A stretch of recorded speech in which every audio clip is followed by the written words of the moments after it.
संख्येत सहभागी आहात आणि असेच कायम आमच्या सोबत राहा।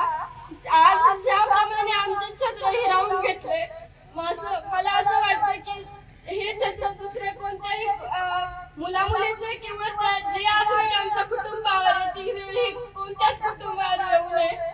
आणि माझ्या वडिलांच्या बद्दल सांगायचं म्हणलं तर ते एक समाजसेवक होते। त्यांनी आजपर्यंत सगळं म्हणजे जे केलं ते समाजासाठीच केलं। त्यांनी आमच्या कुटुंबाकडे कसलंच लक्ष दिलं नाही। त्यांनी समाजासाठी म्हणजे गावात झुंजत राहिले, गावामध्ये व्यवस्था केली, सगळं ठीक केलं, स्वच्छता। माझे वडील मुक्ती म्हणजे जे दारू व्यसन करतात त्यांना सुद्धा त्या व्यसनातून मुक्त करत होते। आणि असेच तुम्ही आमच्या पाठीमागे राहा, न्याय मिळूस तर नाही तर नंतर सुद्धा तुम्ही असेच आमच्या पाठीमागे राहा, आमच्या सोबत राहा, एक कुटुंब बनून। आज मी तुम्हा सर्वांना माझे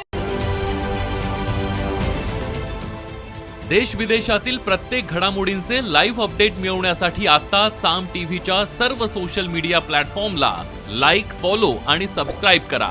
तसंच सर्व नोटिफिकेशनसाठी बेल आयकॉन प्रेस करायला विसरू नका।